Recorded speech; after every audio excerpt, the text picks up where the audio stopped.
Hello friends, welcome to this session. Today we are going to study the basic terms or terminologies which is used in the solid mechanics or strength of material. Before going into the details about the unit number first, simple stresses and strain, it is very important to understand or to study these terms in the solid mechanics. Let us start in the very first slide. Mechanics, this mechanics word is already we referred or we studied one of the subject in the first year engineering mechanics. So in that subject we have considered that bodies are there under the action of forces or system of forces, but that bodies are the rigid bodies. So there is a no deformation is produced or occur into the body after application of the forces or system of the forces. But in this particular subject solid mechanics, we are going to take the members. It may be a structural member, it may be a machine, it may be any type of the body or material that are under the action of forces or system of forces, but that are after application of the forces, that bodies or that members are uh, liable to deform.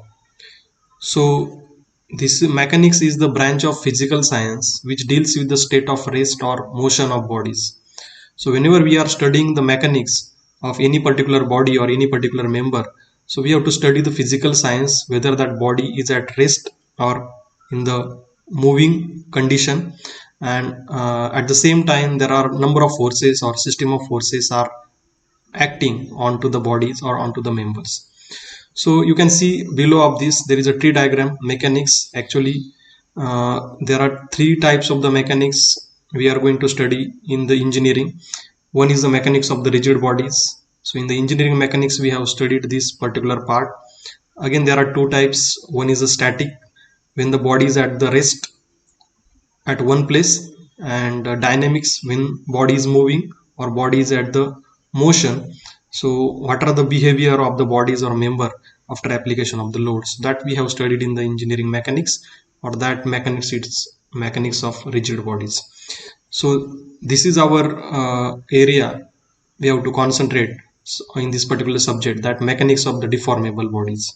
Means after application of the forces or loads, the body will deform, body will change its shape and size, so that it is called as a deformable body. So this is also called as a mechanics of the material, because we are going to take a different type of the structural member, machine component part, and other type of the material, that we have to study those materials after application of the forces. So their behavior, their science we are going to study in this particular subject. That's why mechanics of the material, or it is also called as a strength of material. And third important type of the mechanics is the fluid mechanics. So in the fluid mechanics, the fluid or gases, whenever the forces are acting onto this material, what will be the behavior and their deformation characteristics uh, after application of the load or forces. So that we have to this we have to study in the fluid mechanics. Let us start first very important term, that is a load. Actually the load is the set of the external forces. Whenever there is a forces are acting onto the rigid bodies or any particular member, so that forces are called as the load. Actually it is a mechanism or engineering structure which arise from service condition in which component work.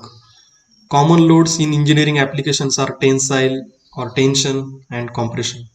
Actually commonly in engineering application or in structural members, there are two common loads are acting. One is a tensile load and another is a compressive load. So that it is called tension and compression. Tension means it is a direct pull.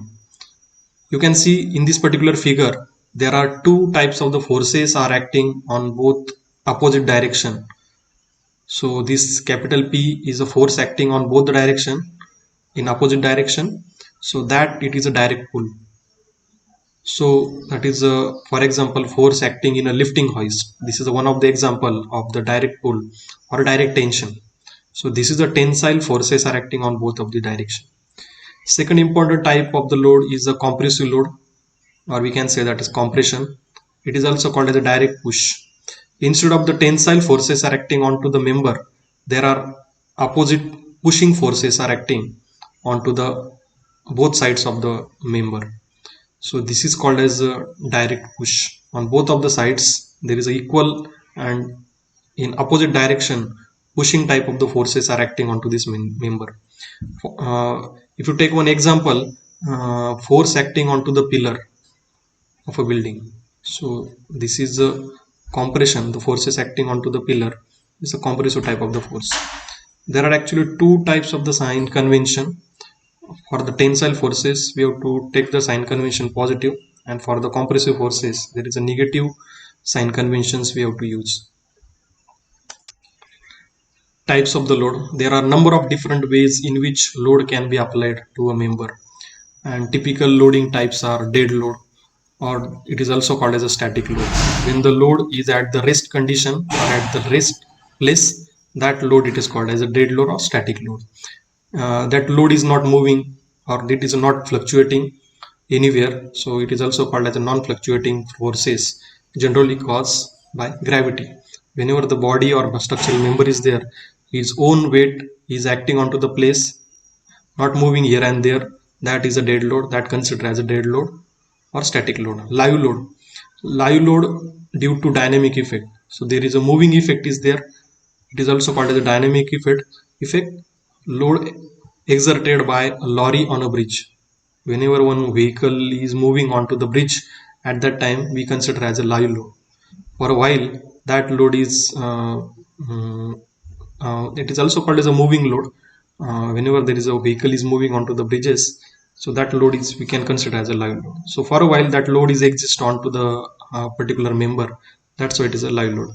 Impact load or shock load, so it is also called as a sudden blows or sudden impact it is occurred onto the member, so that it is called as due to sudden blows, impact load. Fatigue or fluctuating or alternative loads, means there is a fatigue, means there is a repetitive cyclic loadings are there, magnitude is different, uh, magnitude and signs of the force is changing with time, so there is a less or sometimes more with the time, there is a changing in the magnitude, and also there is a signs or directions of the forces are also changing with time, so that loads are called as fatigue or fluctuating type of the load. Strength. So in the coming lectures or in the coming topics, frequently we have to study this, because basically we are designing any particular member, so that we should know there is a what is the strength or what is the load carrying capacity of any particular structural member. Then and then they can resist the whatever the external loadings or external forces are acting onto the member. So strength, the ability of structure to resist loads. Any structure which has the ability to resist loads, that it is called as strength. In another way it is also called as a load carrying capacity. It enables materials to resist fracture under load. It offers the material to resist fracture load. The load required to cause fracture divided by the cross sectional area of the test specimen is termed as ultimate strength. So frequently we have to finding out the ultimate strength or strength of any member or load carrying capacity of any member.